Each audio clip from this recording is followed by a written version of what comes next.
সকলকক স্বাগতম জানাও আমাৰ এই ইউটিউব চেনেল চাই থকাৰ বাবে আজি লৈ আইছো যে সেকেন্ড সেমিস্টাৰ হিস্ট্ৰি সাবজেক্টৰ কিছুমান গুৰুত্বপূৰ্ণ প্ৰশ্ন উত্তৰ second semester history of India 12/6/1750 C 57 CE important বা কমন কোশ্চেন এণ্ড এনসাৰ 2 আৰু 1 আৰু 2 মাৰ্কস ফাইনাল এক্সামিনেশন 2025 তো সেকেন্ড সেমিস্টাৰৰ হিস্ট্ৰি সাবজেক্টৰ প্ৰথম চেপ্টাৰৰ কিছুমান ইম্পৰ্টেন্ট কোশ্চেন এনসাৰ ডিসকাস কৰিম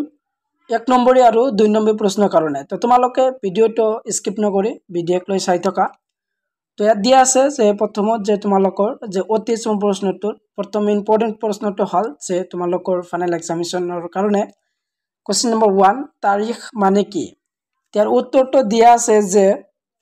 আৰু উত্তৰটো হল যে তাৰিখ হৈছে এক আৰবী শব্দ যাৰ অৰ্থ তাৰিখ কালানুক্ৰম যুগ বা বহুল অৰ্থ ইতিহাস বা ইতিহাস লিখন অষ্টম নৱম শতিকাতে তাৰিখৰ আৰম্ভণি হৈছিল আৰু পাৰ্টি ভাষাতো তাৰিখৰ ব্যাপক ব্যৱহাৰ হৈছিল এইখন আছিল তাৰিখ তো 2 নম্বৰ প্ৰশ্নটো দিয়া আছে তবাকত ই নাছিৰ কাৰ ৰচনা এৰ উত্তৰটো হল যে তবাকত ই নাছিৰ লিখক মিনহাজউদ্দিন চিৰাজ তেওঁৰ সম্পূৰ্ণ নাম আছিল আবু উছমান মিনহাজউদ্দিন বিন চিবাজউদ্দিন তো নেক্সট ইম্পৰ্টেন্ট প্ৰশ্নটো দিয়া আছে কোশ্চেন নম্বৰ 3 যে তাৰিখ ই মোবাৰক শাহী কাৰ ৰচনা এৰ উত্তৰটো দিয়া আছে যে সুলতানী যুগৰ পাছৰ কালৰ ঐতিহাসিক ৰচনাসমূহৰ ভিতৰত উল্লেখযোগ্য হল আয়াহা বিন আহমদ সিৰ হিন্দিৰ তাৰিখ ই মোবাৰক আছে 4 নম্বৰ প্ৰশ্নটো হল যে সুলতান ফিৰোজ শাহ তুগলকৰ ব্যক্তিগত জীৱনীখনৰ নাম কি তাৰ উত্তৰটো হল যে সুলতান ফিৰোজ শাহ তুগলকৰ ব্যক্তিগত জীৱনী ফতুহত ই ফিৰোজ শাহী 5 নম্বৰ প্ৰশ্নটো হল যে মোস্ট ইম্পৰ্টেন্ট হয় ভেৰি ইম্পৰ্টেন্ট প্ৰশ্নটো এটো এক্সামিনেশনত আইছিল ইন্টাৰনাল বা সেশনাল এক্সামিনেশনত আইছিল এই প্ৰশ্নটো যে বাখাৰ কি তাৰ উত্তৰটো হল যে বাখাৰসমূহ হৈছে মাৰাঠী গদ্যত ৰচিত এক প্ৰকাৰ ঐতিহাসিক ব্যাখ্যা বাখাৰসমূহৰ বিষয়বস্তু সাধাৰণতে ৰাজনৈতিক ইতিহাস সম্পৰ্কীয় দেশপ্ৰেম বোধ প্ৰশংসা সূচক আৰু অতি প্ৰাকৃতিক ধাৰণা ইয়াৰ সম্পৰ্ক আছে তো আছিল বাখাৰ কোশ্চেন নম্বৰ 6 তো দিয়া আছে যে কোনে কেতিয়া প্ৰথম সবাহত বাখাৰ ইংৰাজী অনুবাদ কৰিছিল তাৰ উত্তৰটো দিছে 1880 চনত জগন্নাথ লক্ষণত মানকাৰে প্ৰথম সবাহত বাখাৰ ইংৰাজী অনুবাদ কৰিছিল 7 নম্বৰ প্ৰশ্নটো দিয়া আছে যে বিশ্ব ভ্ৰমণকাৰী বুলি কাক কোৱা হয় মোস্ট ইম্পৰ্টেন্ট হয় এটো প্ৰশ্নটো যে তাৰ উত্তৰটো দিয়া আছে যে ইবন বতুতাক কোৱা হয় যে বিশ্ব ভ্ৰমণকাৰী তাৰ পিছত তোমালোকৰ নেক্সট ইম্পৰ্টেন্ট প্ৰশ্নটো দিয়া আছে কোশ্চেন নম্বৰ 8 কিতাব উল আসানী নামৰ পুথিখনৰ লেখক কোন ইয়াৰ উত্তৰটো দিয়া আছে উদ্বি নামৰ প্ৰখ্যাত লেখকজন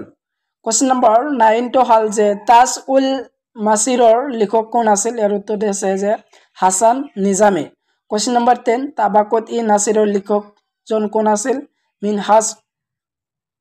উজ চিৰাজ আছিল তাবাকত ই নাছিৰৰ লেখক কোশ্চেন নম্বৰ 11 তাৰিখ ই ফিৰোজ শাহী নামৰ গ্ৰন্থৰ লেখক কোন জিয়াউদ্দিন বাৰানী আছিল কোশ্চেন নম্বৰ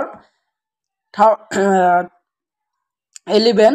আৰ 12 তো আছিল যে তাৰিখ ই মোবাৰক শাহী নামৰ গ্ৰন্থৰ লেখক কোন ইয়া বিনা আহমদ আছিল তাৰিখ ই মোবাৰক শাহী নামৰ গ্ৰন্থখনৰ লেখক তাৰ পিছত তোমালোকৰ ইম্পৰ্টেন্ট কোশ্চেনটো দিয়া আছে 13 নম্বৰ কোশ্চেন যে বাবৰ নামৰ লেখকজন কোন আছিল তাৰ উত্তৰ দিছে সম্ৰাট বাবৰে নিজে এই পুথিখন ৰচনা কৰিছিল তো এইবিলাক গোটেইবিলাক প্ৰশ্ন তোমালোকৰ ফাইনাল এক্সামিনেশনৰ কাৰণে ভেৰি ইম্পৰ্টেন্ট হয় তো তোমালোকে ভিডিওটো ভালদৰে চাই যাবা আৰু কোশ্চেনটো তোমালোক গুৰুত্বপূৰ্ণ সহকাৰে চাই লোৱা কোশ্চেন নম্বৰ 14 তো দিয়া আছে যে কুনান ই হুমায়ুনীৰ লেখকজন কোন ইয়াৰ উত্তৰটো দিয়া আছে যে গিয়াসউদ্দিন মুহাম্মদ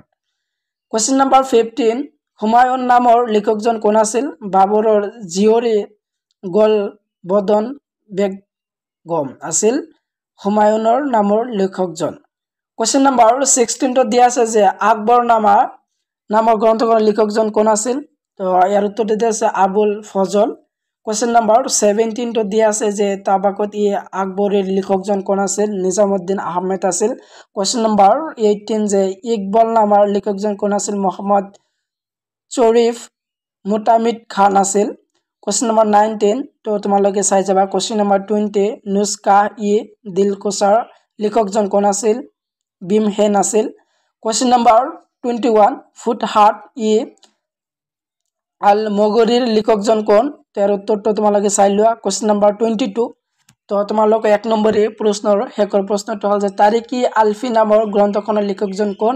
তাৰ উত্তৰটো দিছে যে জাফৰ বেগ আৰু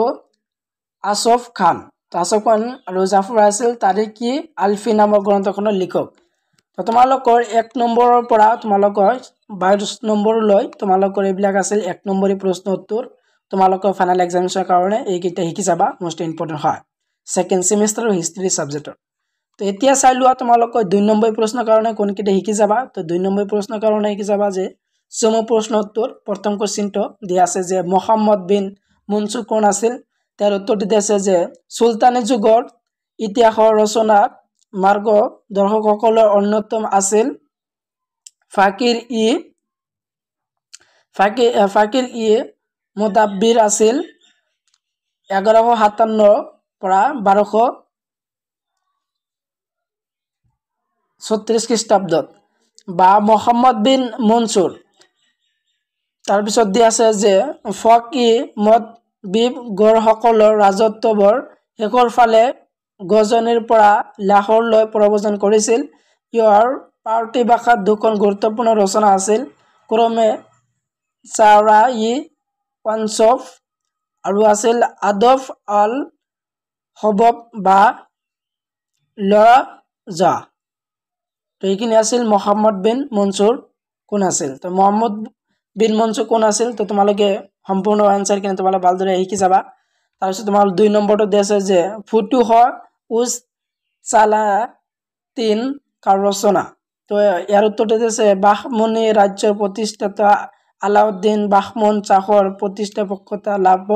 লাভ কৰা আব্দুল মালিক ইজামিৰ ফুতুহত উজ সালানি উল্লেখযোগ্য ৰচনা কোয়েশ্চন নাম্বাৰ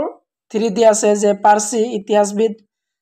জিয়াসউদ্দিন বাৰানীৰ উল্লেখযোগ্য ৰচনাসমূহ কি আছিল তো এইখিনি তোমালোকে শিকি যাবা এইবিলাক আছিল আনসাৰ তো তোমালোকে এইবিলাক 2 নম্বৰী প্ৰশ্নৰ কাৰণে মোস্ট ইম্পৰ্টেন্ট হয় তাৰ পিছত 2 নম্বৰ প্ৰশ্নৰ কাৰণে 4 নম্বৰটো শিকি যাবা তাৰিক ই মুহাম্মদি কি তো এই প্ৰশ্ন মোস্ট ইম্পৰ্টেন্ট হয় প্ৰশ্নটো ফাইনাল এক্সামিনেশনত আহিছিল ইন্টাৰনেল এক্সামিনেশনত আহিছিল তোমালোকৰ কাৰণে শিকি যাবা এইটো কোয়েশ্চন নাম্বাৰ 5 যে প্ৰান্তীয় ইতিহাস লিখন পৰম্পৰা বিষয় চমুকৈ লিখা তেনেধৰণৰ প্ৰশ্ন তোমালোকৰ আহিব পাৰে তো এইবিলাক তোমালোকে শিকি যাবা কোয়েশ্চন নাম্বাৰ 6 ভাষাৰ শব্দটোৰ উৎপত্তি সম্পৰ্কে লিখা মোস্ট ইম্পৰ্টেন্ট এইটো যে ভাষাৰ শব্দটোৰ উৎপত্তি সম্পৰ্কে আলোচনা কৰা এনেধৰণৰ প্ৰশ্ন আহিব পাৰে তোমালোকৰ ফাইনাল এক্সামিনেশনত তাৰ পিছত তোমালোকৰ 7 নম্বৰটো খ্যাত প্ৰকৃতি কি খ্যাত হৈছে গদ্য সাহিত্যৰ অন্তৰ্গত এক প্ৰকাৰ পৰম্পৰাগত ইতিহাস পশ্চিম ভাৰতে ইয়াৰ প্ৰচলন দেখা যায় বিশেষকৈ ৰাজস্থান আঞ্চলিক ইতিহাস বাবে খ্যাত এক গুৰুত্বপূৰ্ণ তথ্যৰ উৎস তাৰ পিছত তোমালোকৰ কোয়েশ্চন নাম্বাৰ 8 ৰাজস্থানৰ খ্যাতসমূহ কোনে ৰচনা কৰিছিল তাৰ উত্তৰে ৰাজস্থানৰ খ্যাতসমূহ মূলত চাৰণ আৰু বাট নামৰে জনজাত দৰবাৰী বিদ্বানসকলে ৰচনা কৰিছিল কোয়েশ্চন নাম্বাৰ 9 খ্যাত শব্দটোৰ উৎপত্তি সম্বন্ধে আলোচনা কৰা মোস্ট ইম্পৰ্টেন্ট হয় কোয়েশ্চন নাম্বাৰ 10 যে সুলতানী যুগৰ আঞ্চলিক ইতিহাস বিষয় লিখিত সমলৰ নাম লিখা তো এনেধৰণৰ তোমালোকৰ প্ৰশ্ন আহিব পাৰে 2 নম্বৰ প্ৰশ্নৰ কাৰণে মোস্ট ইম্পৰ্টেন্ট হয় তাৰ পিছত তোমালোকৰ 2 নম্বৰ প্ৰশ্নৰ কাৰণে যেটো হেকৰ প্ৰশ্নটো দিয়া আছে তোমালোকৰ যে 11 নম্বৰ প্ৰশ্ন যে তাৰিখ ই বাদায়িনীত কি বিষয় আলোচনা কৰা হৈছে তাৰ উত্তৰে তাৰিখ ই বাদায়িনীত বা মুনতাখব উদ যে তোমালোকে সম্পূৰ্ণখিনি চাই লবা কাৰণ আনসাৰ ক'বলৈ গ'লে ভিডিওটো বেছি দীঘলীয়া হ'ব তো তাৰ কাৰণে তোমালোকে কোশ্চেন বিলাক কৈ দিলো আৰু তোমালোকে আনসাৰ কিনে তোমালোকে স্ক্ৰিনশ্বট মাৰি লবা তো এইবিলাক আছিল তোমালোকৰ যে সেকেন্ড সেমিস্টাৰ হিষ্ট্ৰী সাবজেক্টৰ প্ৰথম চেপ্টাৰৰ 1 নম্বৰ আৰু 2 নম্বৰ প্ৰশ্ন ইম্পৰ্টেন্ট প্ৰশ্ন তো তোমালোকৰ 2 নম্বৰ প্ৰশ্নৰ কাৰণে তোমালোকৰ 1 পৰা 11 লৈ তোমালোকৰ 11টা কোশ্চেন দিয়া আছে তো তোমালোকৰ 11টা কোশ্চেন মোস্ট ইম্পৰ্টেন্ট হয় তাৰ পিছত তোমালোকৰ 1 নম্বৰ প্ৰশ্নৰ কাৰণে 1 পৰা 22 লৈ তোমালোকৰ কোশ্চেন দিয়া আছে তো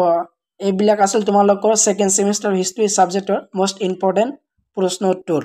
2025 ৰ কাৰণে গুৱাহাটী ইউনিভাৰ্চিটিৰ আন্ডাৰত 4 ইয়াৰ আন্ডাৰ গ্ৰেজুৱেট প্ৰগ্ৰামত